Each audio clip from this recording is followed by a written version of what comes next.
Hey guys, this is me Tarun and today I'm going to be talking about Rani Kittur Chennamma.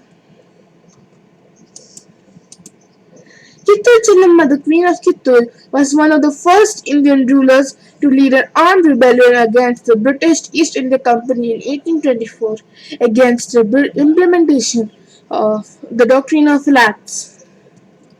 Kittur is a taluka in the Belgaum district of the Indian state of Karnataka.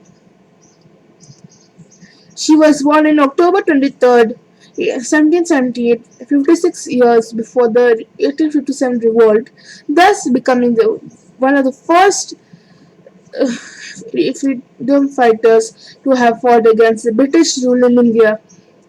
Her rebellion against the British ended with her imprisonment. However, she became a celebrated freedom fighter in the state of Karnataka and a symbol of the independence movement in India. Chitta Chennamma was born in Kakati, a small village in present-day Belgavi district of Karnataka, India. She belonged to the Lingayat community and received training in horse riding, sword fighting, and archery from a young age. She was well known throughout her village for her bravery. She was married to Malasaraja Desai, the king of Kittur, at the age of 15 and became the queen of Kittur. She had one son from the marriage who, after the death of her husband in 1816, also died in 1824. As the Queen of Kittur, Kittur Chennamma adopted Shivlingappa after the death of her only son with the aim of making him the heir to the throne of Kittur.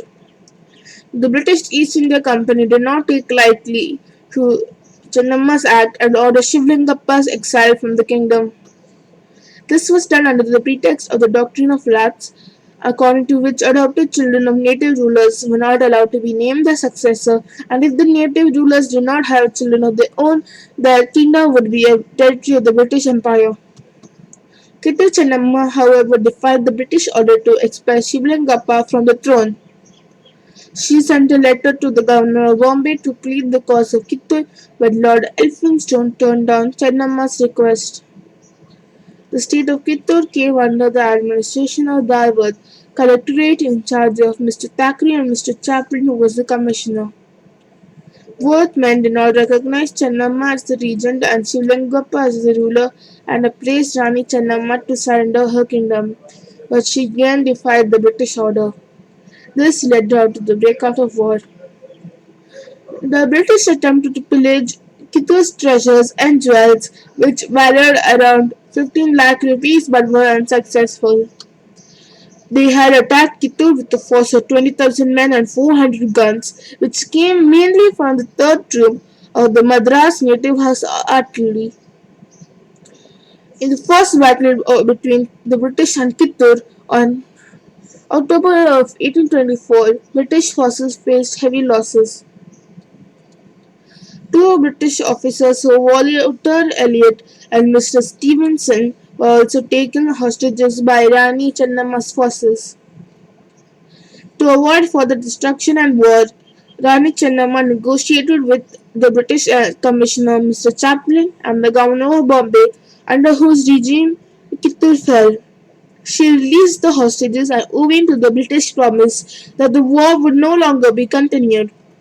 However, the promise turned out to be only an act of deception. Humiliated by the first defeat at the hands of a small Indian ruler, Mr. Chaplin treacherously returned with much larger forces from Mysore and Cholapur to attack Kittur once again.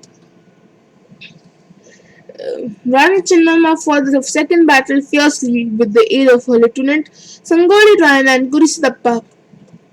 For 12 days, Chennamma and her soldiers relentlessly defended their fort, but yet again Chennamma was made prey to deceit. Two soldiers of her own army, Mallappa Shetty and Venkata Rao, betrayed Chennamma by mixing mud and cow dung with the gunpowder used for the cannons.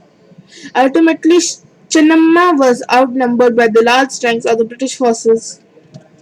Rani Chennamma was defeated in her last battle and captured by the British, who imprisoned her at Belhongal Fort for life.